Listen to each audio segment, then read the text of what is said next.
engaged with the association, even though you won't be president. But I do believe that all ex-presidents should have a duty towards the organization so that as a team we can really look at growth and further progress in our industry. My best wishes to you, Sunil, for taking on the responsibility as president. It often is very demanding in terms of time, in terms of engagement, also trying to balance the interests of industry and maybe at times a little aggressive ministers like me. But I'm sure you'll do a good job with that smile on your face all the time. All the distinguished award winners, my heartiest congratulations to all of you for your contribution to the industry, for your work to help the industry grow in India, to help bring the industry to greater levels in the country. And I'm sure others will get encouraged with the award that and the beautiful citation that the association has conferred on you. All the distinguished participants, members of CEAMA, friends of the media, ladies and gentlemen. Today is the Flag Day, the Armed Services Flag Day, when we celebrate the sacrifice and valor of all our armed forces. And I'd like to take this opportunity and this platform to convey on my behalf and on behalf of all of us in this room our grateful thanks as a nation to our armed forces.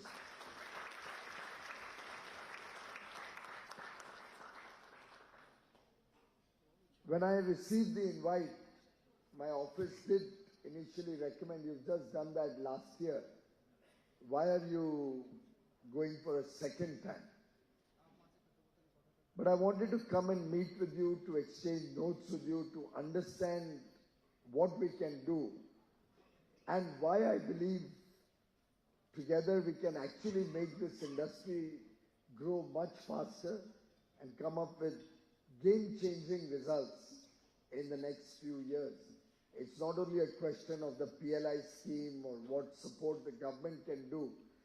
I think on a broader perspective, it's our mindset that we need to change. And that's the message I thought I'll take this opportunity to share with all the distinguished participants today and hopefully through you to the rest of the industry. I'm in the midst of several free trade agreement negotiations right now. And as I talk to each of the counterparties, counter countries with whom we are negotiating, I explain to them the India story of today and what we can foresee as the India of tomorrow. We are today the 5th largest economy in the world, close to becoming a $4 trillion economy. And what a transformation from a fragile 5 economy 10 years ago to a top 5 economy within this period of a decade. It's truly been a journey of transformation, a journey where the nation today is recognized across the world as an important country. More and more countries are clearly looking at doing free trade agreements, at looking at greater engagement with business and government in India, because they can see the growing influence and importance of India into the future. This world only recognizes that. Please be clear about it. Even in your own businesses, if you go with a meek marketing proposition and try to sell your story, I don't think anybody is going to buy your product. It is when you have something good to offer that the market respects and recognizes you. And that's how you get market share.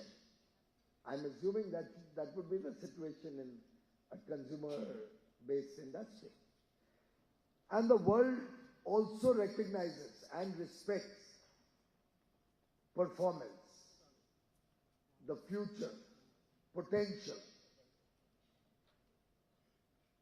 And clearly, the world today can see an India emerging out of the colonial past, an India that's modern in its outlook, that has embraced innovation, where our startups are doing us proud with some game-changing new ideas, an India which is ambitious, which has big goals, a vision for tomorrow, and an aspirational young population. 1.4 billion Indians with an average age of 28.4 years, one of the youngest demographies in the world. It is expected to continue to be a young population for the next 30 years. We are one of the fastest growing economies, certainly the fastest growing large economy. Last year was good. The first 2 quarters this year continue to be good. Our foreign exchange reserves are at an all-time high. Our inflation is amongst the lowest we have seen in our 75, 76 years of independence. I dare say we've never seen these low levels of inflation on a consistent basis ever in a 10-year period.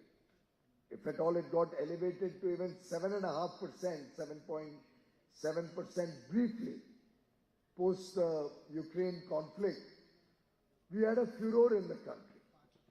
And I find that furor to be a good sign because the expectations of the people have changed. From a time where double-digit inflation was considered normal, and we had inherited a double-digit inflation, the period from 2009 to 14, the average inflation was in double digits. Now the benchmark is 4.5%, 5%. The country has started expecting that it will not go beyond that. The RBI has been mandated as a part of their core function to ensure inflation is under control for the first time in our history in 2014-15. And when for a period of time you start enjoying low inflation, then even 7.5% becomes a problem. You forget that we've come a long way from the double-digit inflation days. And clearly, if we have to become a developed nation, lower inflation, which translates to lower interest costs, is an important element that will help us and spur us in our path to prosperity. Of course, for your industry, lower inflation, lower interest rates is also a big boost because with more and more consumers becoming nuclear families with 2 persons working, the demand for consumer goods, consumer durables are certainly, appliances are certainly going to grow exponentially. And friends, with a young population, a population whose basic needs, food, clothing, shelter, healthcare, education, electricity, cooking gas connections, water, now in current day and age, digital connectivity, with all these basic needs largely being met throughout the country. And in each of these, we are looking at saturation levels. So when Prime Minister Modi gives 5 kilograms of food grain free of charge to 800 million Indians, 81.35 crore Indians get free food grains, we make sure that no poor or less privileged section of society ever has to go hungry. And I have it in writing from all the states that there hasn't been any death due to starvation in our country in the recent past. And that's a big achievement. An issue which used to be a matter of Indian films until recently. barely a decade or 15, 20 years ago, films were made around subjects like roti, kapda, makan. Or we had so many poignant tales of families living in very shanty homes. 40 million families, 4 crore families have been provided with a free pakka ghar. And maybe you are all proud owners or living in a good home. But imagine the plight of the poor, where many of them live in shanties and tin sheds, barely able to fit as a family into a home. It's a very, very difficult life, particularly for the children. We are trying to change that so that everybody in the country can have his or her own home, and the children grow up in a good atmosphere. If any of us doesn't have electricity for 4 or 6 hours, you can imagine how difficult it will be. Generations live without electricity in many parts of the country. Prime Minister Modi made sure that we take electricity to every single part of the country, every village, every farm, every home today has electricity in their home. Cooking gas connections have reached every home. 600 million people are eligible for free healthcare under Ayushman Bharat, 60 crore people. Our middle class can buy medicines at the Jan Aushadhi store, and we have 10,000 of them now. We plan to increase that number to 25,000, so that a middle class family spending 5, 7, 10,000 rupees for their medicinal supplies can get the same thing for maybe 2,000 or 3,000 rupees, saving significant amounts of money. You are all part of the LED revolution. Some of your members, I'm sure, would be LED manufacturers also, from the names that I'm seeing here. Making less than 1 million or 2 million bulbs a year. We are a country where finding an incandescent bulb today would be a challenge.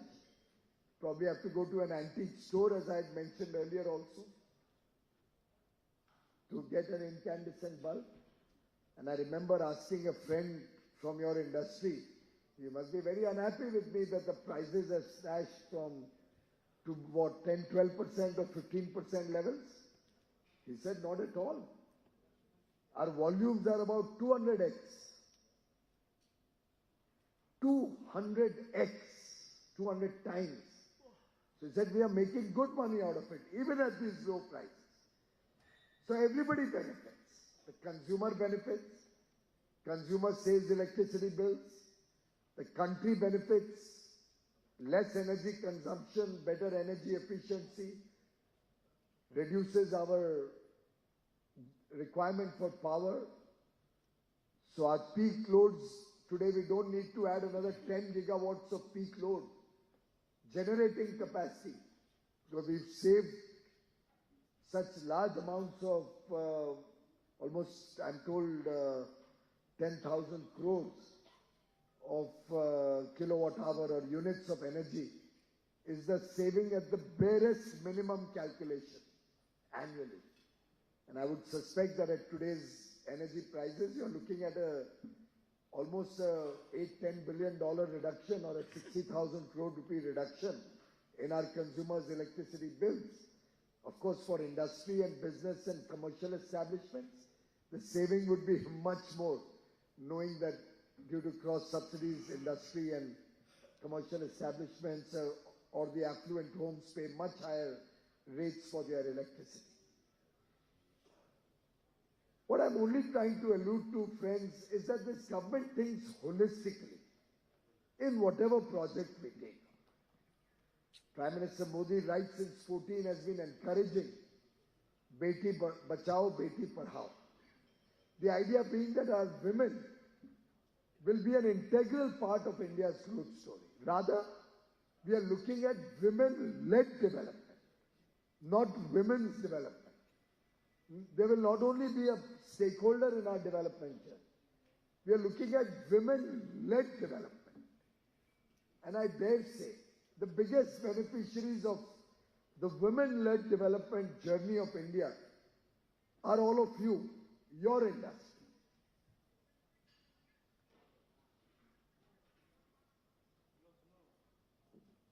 As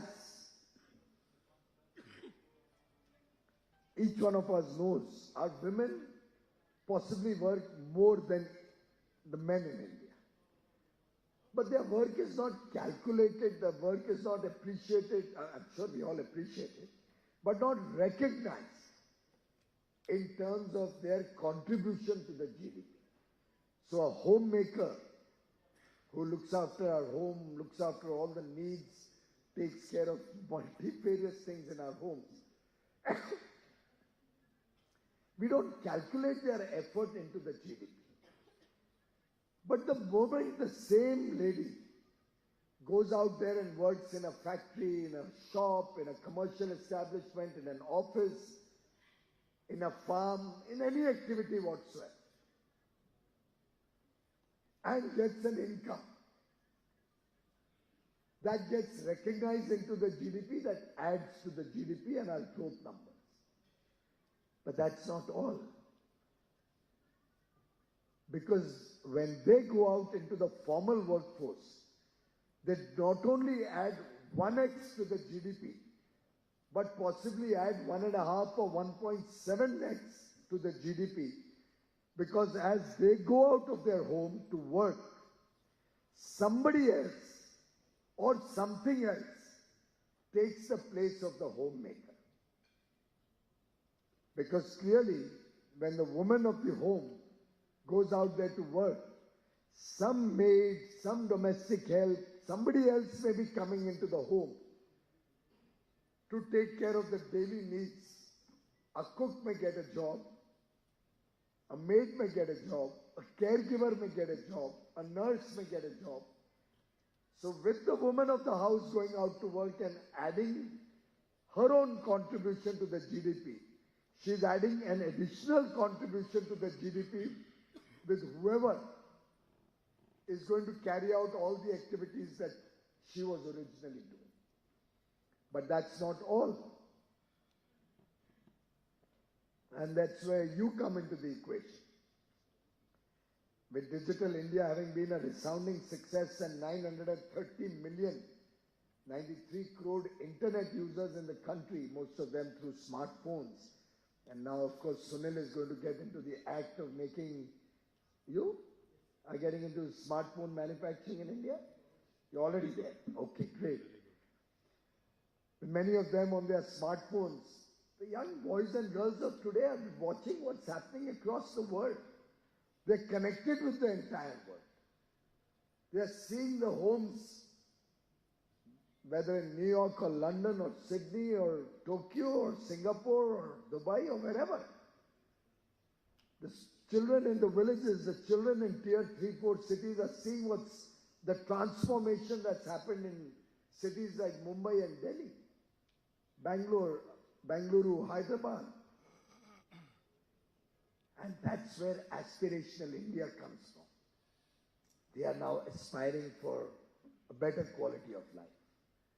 The country today wants ease of living. And as the woman goes to get into the formal workforce, while others are coming home to do the work they were doing, they also want the best of appliances. As disposable incomes are rising, as the per capita incomes and salary levels in India are rising, more and more homes are going in for air conditioners, are going in for bigger television sets. More and more homes want to have a washing machine, a dryer, a dishwasher, a cooking range, a microwave oven. And that's the exponential growth that is possible if we start looking at scale, if we start looking at quality, if we start building trust in our consumers, giving them good product at competitive prices, not through misadvertisement or mis-selling, not through misleading advertisements, but offering good product to our consumers, creating a brand of loyal and satisfied consumers in India. I can tell you, as more and more economic activity comes to the country, the biggest beneficiary of this growth journey in the Amrit Kal, as we proceed towards a developed nation by 2047, the single biggest beneficiary will be your industry and your sector.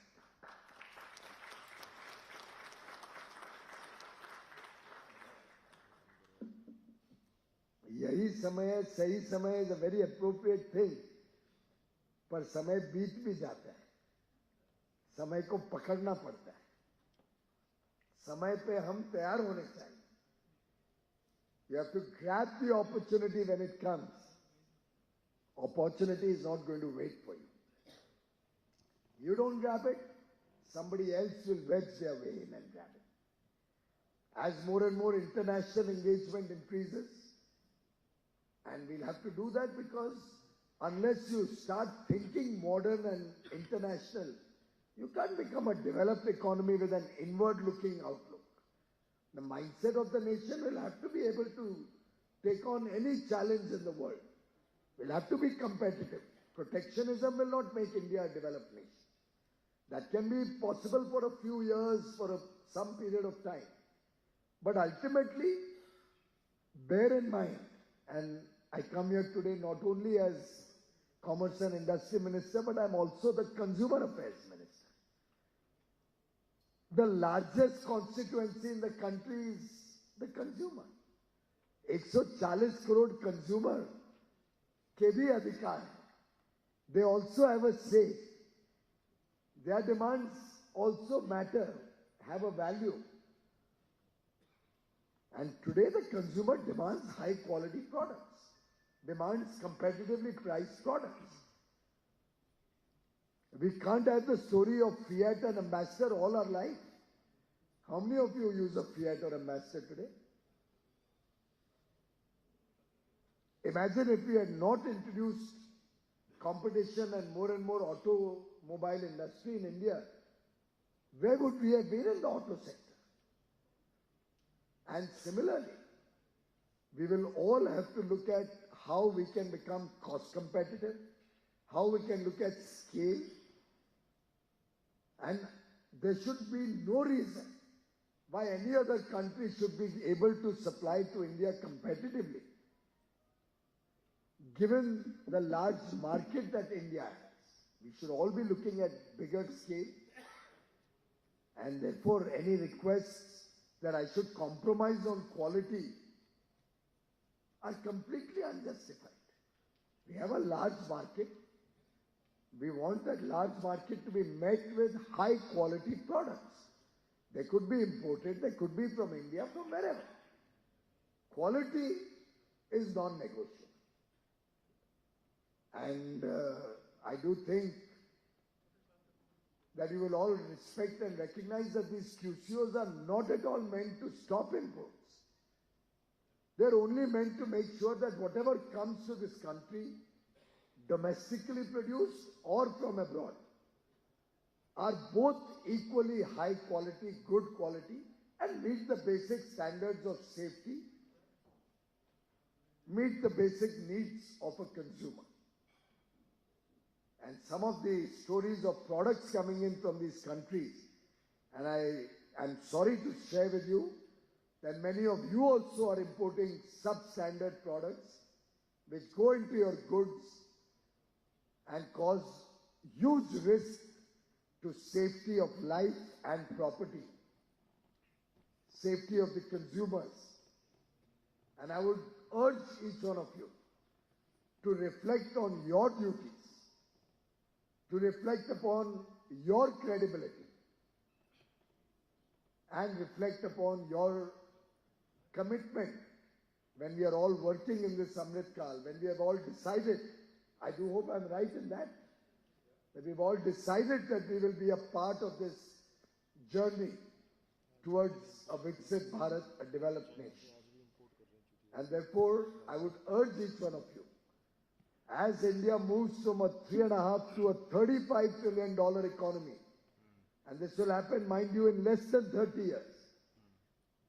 I look at this happening by 2047.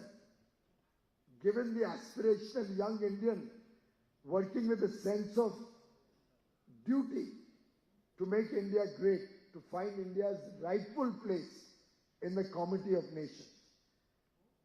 This journey is going to be a very, very important journey, and we are all part of it. Prime Minister Modi just this afternoon has tweeted a new program as Viksit Bharat Ambassador. I have joined up, I have signed up to be a Viksit Bharat Ambassador. You can just go on to Namo app and register your name that you would also like to be a Viksit Bharat Ambassador. Of course, it's voluntary. Should you desire to see a developed nation by 2047, and should you desire to be a part of that journey, I invite each one of you, and through you, your colleagues in your workplace, your family, your friends, your relatives, spread the word.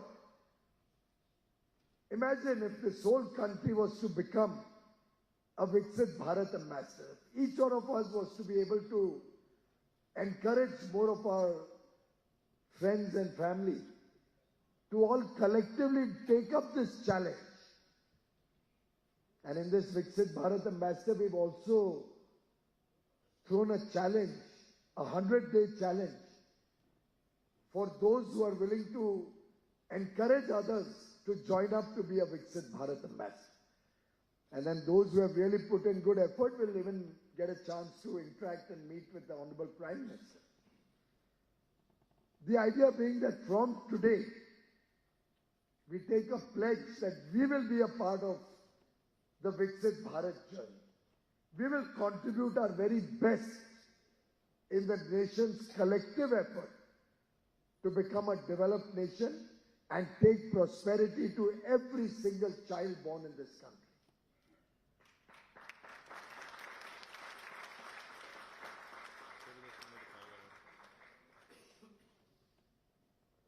In fact, I would urge you to tweet or put an Instagram post or a Facebook post or a short reel on Instagram, record it yourself and announce to the world that you are joining this movement as a Viksit Bharat ambassador. Let your friends and family know that you are committed to a developed India. Let your clients, your customers, your suppliers, your collaborators, your component ecosystem, everybody know you will not settle for second best anymore.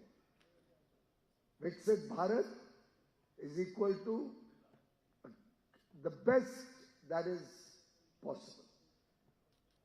Viksit Bharat is prosperity. Viksit Bharat is good for the country. Viksit Bharat will look at sustainable and inclusive growth for this country. Viksit Bharat will be a corruption-free India.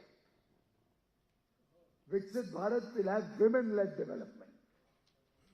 Viksit Bharat is going to shed all colonial mindset from everybody in this country.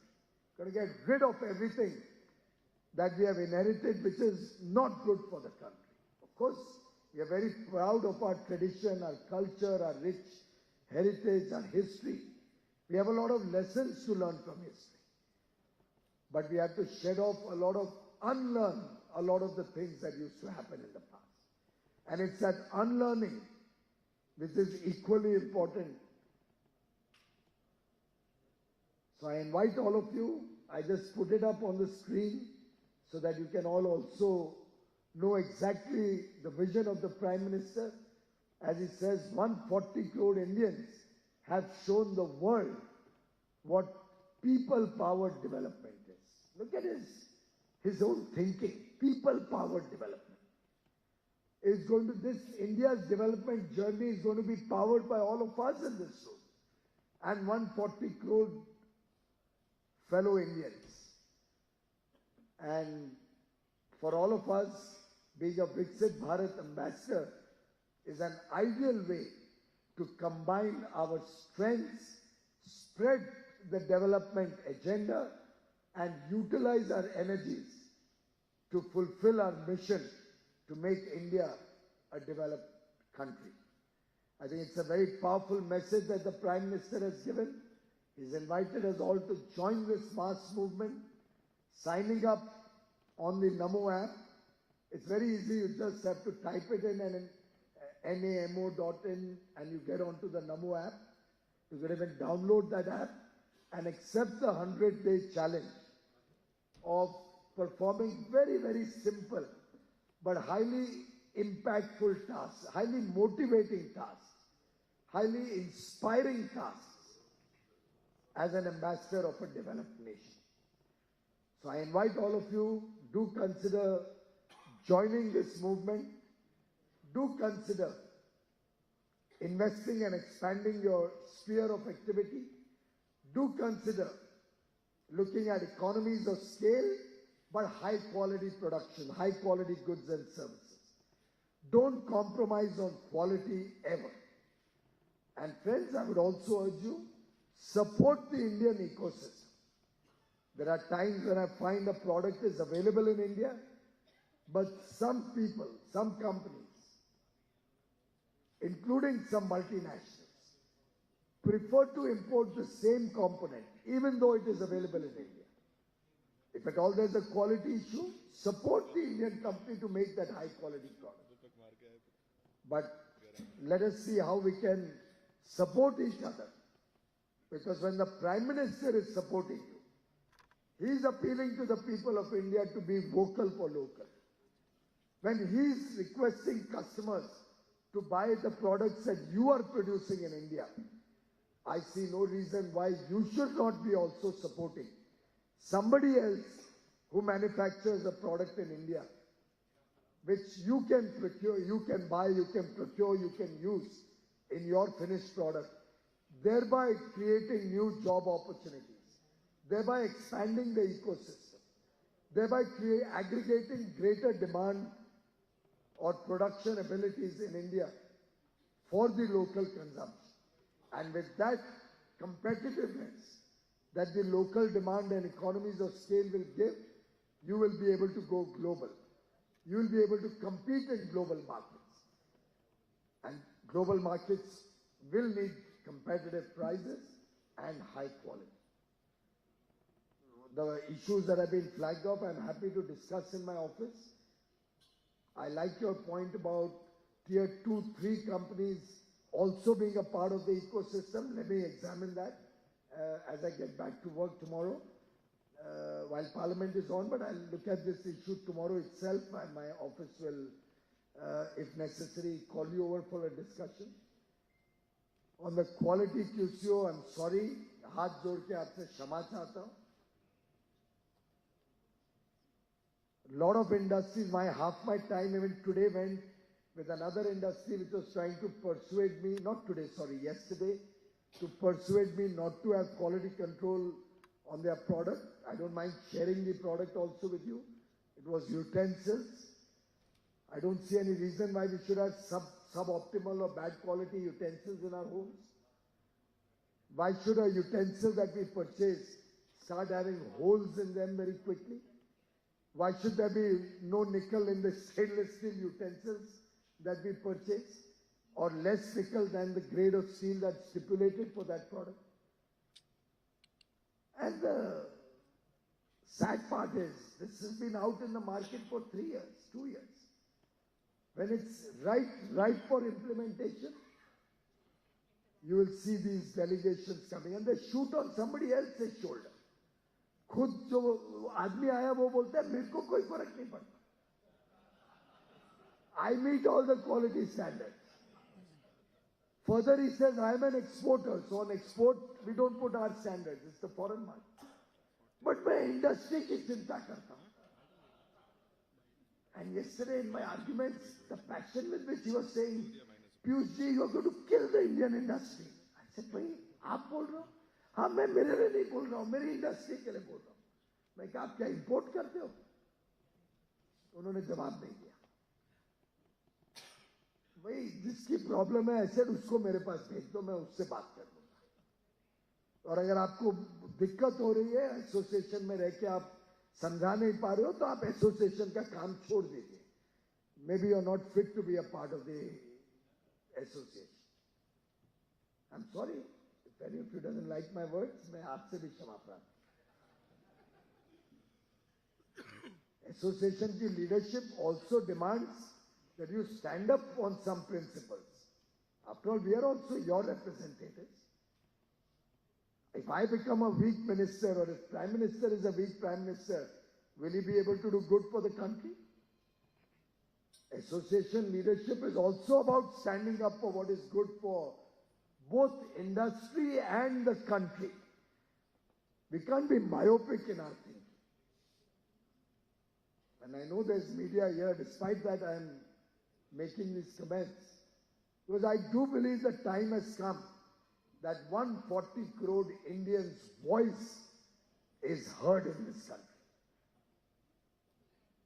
Industry, commerce, trade, retail, wholesale, all of us in commerce and industry or other parts of the ecosystem will have to recognize that customer is king. Customer today demands quality. He wants value for money. And he's not going to settle for second best. So please, get the best quality. You are mentioning 2-ton air conditioners are not made in India. Some smart company amongst you will grab that opportunity and make it in India. Make high quality products and get his registration quick. I don't think it can be rocket science that you can't make a 2-ton air conditioner in India. Well, you find a way and make it. Till that time, you import from some good manufacturers around the world.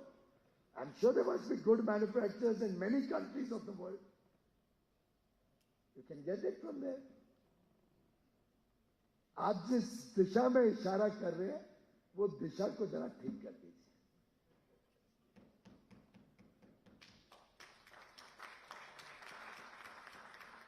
And I'm doing it for all the young people who are sitting, unfortunately, at the back of the room. Henceforth, in all our engagements that I'm going, we should make sure the youngsters are sitting in front.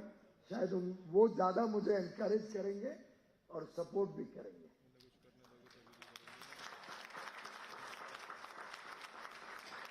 Because they are the ones who are looking for jobs. They are the ones who are looking for a better future.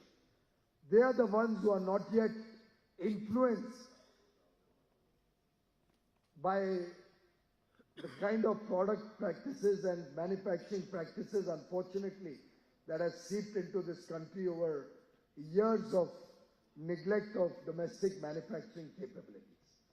Ever since 2014, if you recall, the Prime Minister, amongst the first 2 messages he gave this country was Make in India and zero effect, zero defect. अगर किसको याद नहीं है तो Google कर लीजिए. ये 9 साल पहले प्रधानमंत्री जी ने ये दोनों बातों को उजागर किया और मुझे लगता है कि 9 साल बाद हमें दोनों बातों में बहुत बड़ी प्रगति देखने को मिल रही. We are finally seeing Indian manufacturing coming out of the shadows, taking quantum leap in domestic manufacturing of high quality products. We are seeing domestic companies looking at sustainable manufacturing practices. All of this augurs well for India. Let's not let down our next generation. Let's not let down our children. Let's keep them as our focus and make sure that we leave behind a better country, a better, prosperous, developed country for our next generation and the generations to come. That should be our collective vision, our collective mission, and towards that end, collectively, we will find the right solution for every problem, every hurdle that comes our way. There will be a smarter way. Problems can be overcome. And I'm sure when we work together, there's no power on earth that can stop us from success. My best wishes on your 44th annual day. Thank you.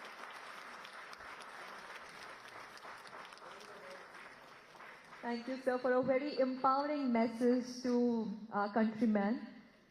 Now I request, sir, to kindly felicitate our speakers. I would like to invite on the dais Mr. Tarun Darbari, Mr. Naveen Kumar, and Mr. Anand Jain to kindly come on the dais. And I request Shri Piyush Goyal ji to kindly present a small token of gratitude and appreciation to our speakers.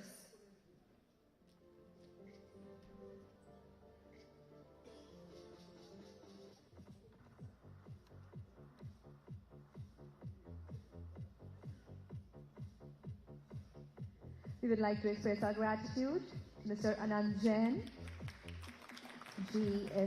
We would like to thank Mr. Tarun Darbari, CPCB, and Mr. Naveen Kumar, CPCB, for his words of knowledge for all of us, for sharing important information about waste management. Thank you.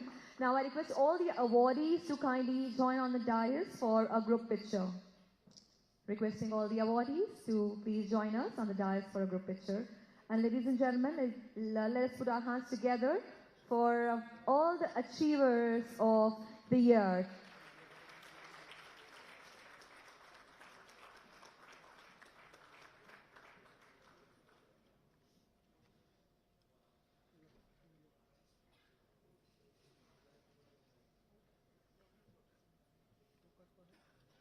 Many congratulations to all the winners. I request Shri Eric ji and Shri Sunil ji to kindly felicitate our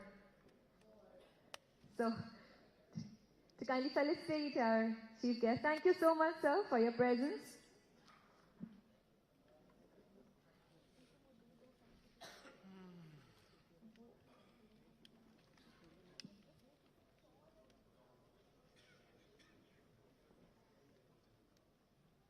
Requesting our honorable chief guest to kindly